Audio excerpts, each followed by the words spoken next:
वाली है और ये है इसका कारतूस। इसमें बारूद भी है और गोली भी। इस कारतूस को दांत से काटो, बारूद अंदर डालो और जोर से गोली को अंदर डालो, फिर निशाना लगाओ और फायर करो। सुकरात, तुम ट्राई करो, तुम और तुम। कमो, जल्दी जल्दी आगे आओ, कमो। यस सर, कारतूस में चर्बी है सर, हम उसे मुंह में नहीं डाल सकते। लेकिन आप डाल गए। आपने मुझसे झूठ बोला, मैंने आप पर विश्वास किया और आपने मुझे धोखा दिया।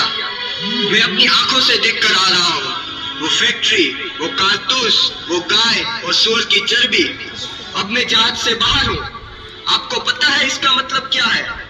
ना मुझे कोई छुएगा, ना मुझसे बात करेगा, ना मेरे साथ खाएगा। यहाँ तक कि मेरे मरने के बाद मेरी चिता को कोई आग भी नहीं देगा। अछूत हूँ मैं, अछूत। और मेरी बात सुनो मंगो, मुझे मालूम नहीं था। साहेब, आज तक आपने हमारी वफादारी देखी, अब हमारा गुरूर देखिए। अब देखिए साहेब, ये कारतूस ऐसा फटेगा कि कंपनी सरकार की धज्जियां उड़ जाएगी। अपनी पिस्तौल वापस लीजिए कप्तान साहेब, आज से हमारी दोस्ती खत्म।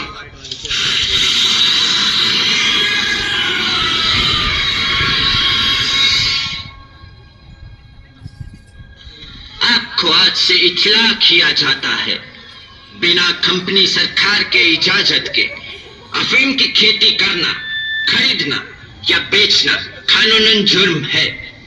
तुम लोगों ने ये कानून तोड़ा है, इसलिए कलेक्टर साहब के हुक्म से तुम्हारी जमीन जब्त की जाती है।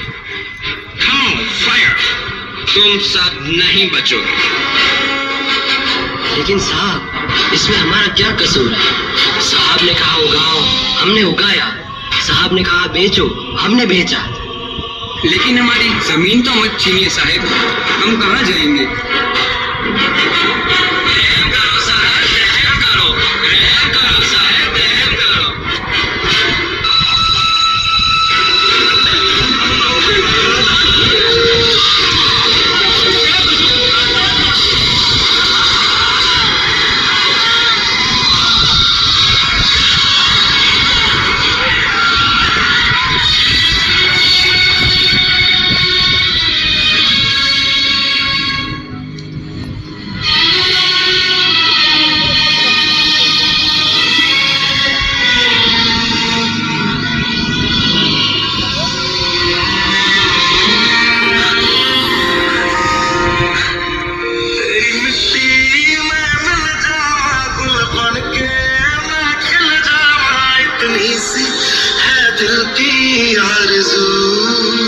तेरी नदियों में बह जावा, तेरे खेतों में लहरा, इतनी सी है दिल की आरज़ू।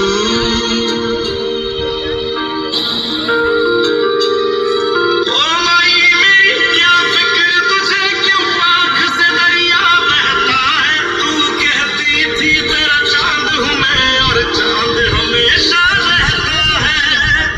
खुशामदीन, खुशामदीन, इस नेकी के रास्ते पर आप सबका खुशामदीन।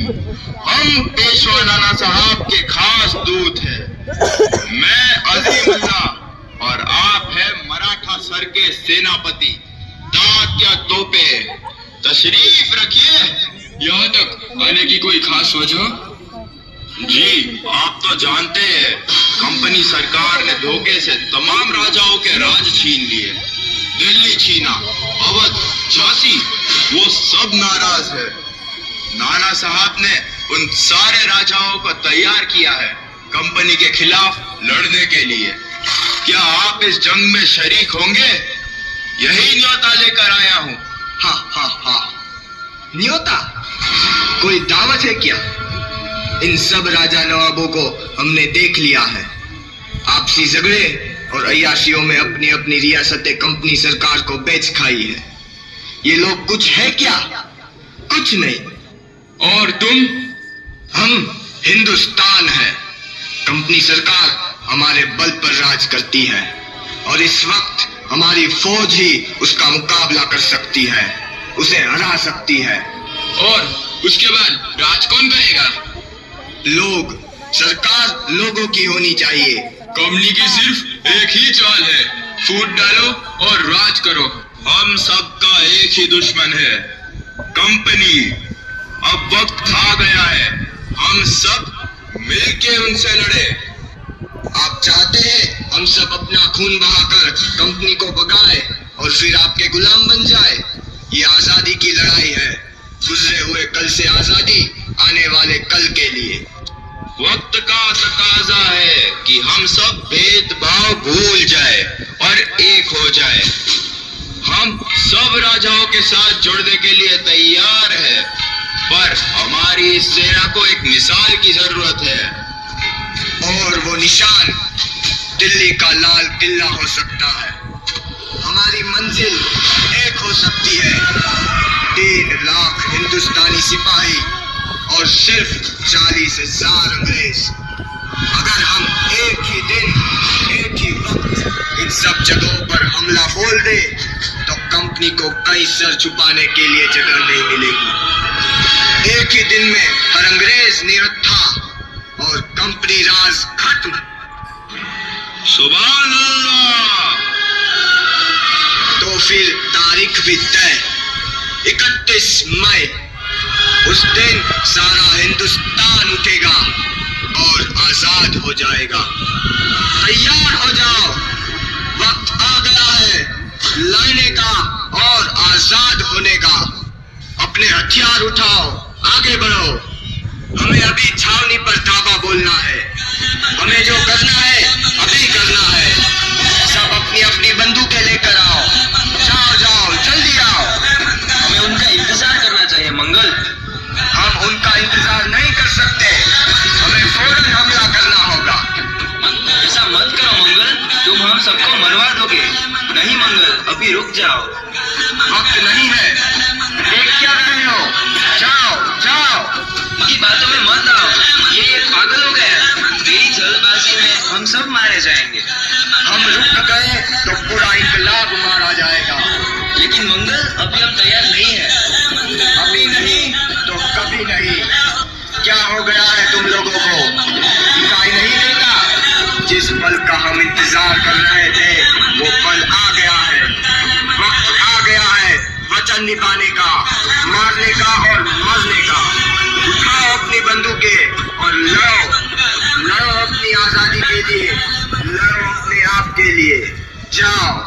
तुम नहीं लड़ सकते, हथियार डाल दो वरना मारे जाओगे। अगर हमने हथियार डाल दिए तो शुरू होने से पहले ही इंकलाब मारा जाएगा।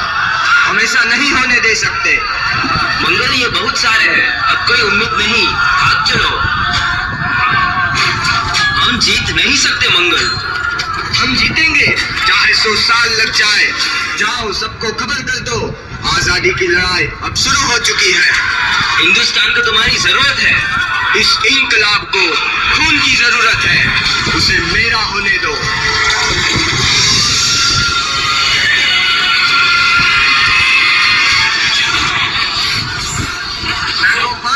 सिपाही 34th रेजिमेंट मुकाम बारकोट के तहत तुम्हें ईस्ट इंडिया कंपनी की फौज में बगावत और सरकार के खिलाफ साजिश के जुर्म में कैदी करार दिया गया है। फैसले के मुताबिक तुम्हें सजा-ए मौत दी गई है।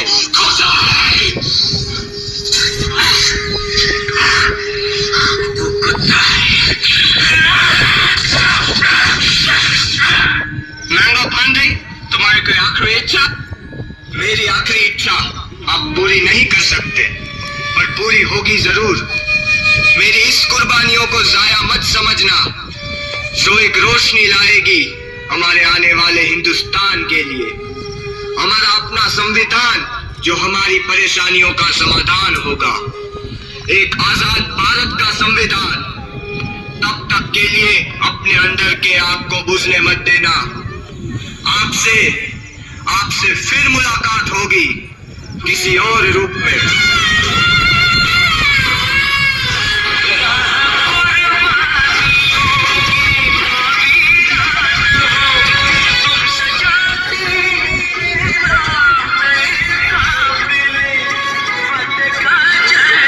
किस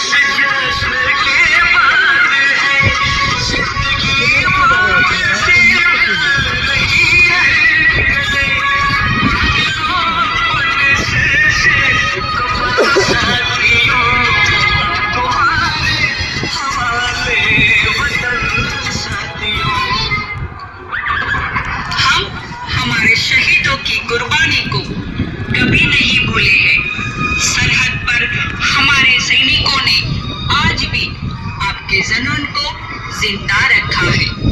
दुश्मन हमारे हिंदुस्तान पर बुरी नजर नहीं डाल सकता।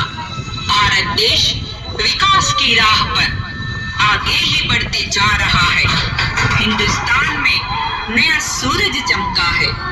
आपकी कुर्बानी पर भारत देश सत सत नमन करता है।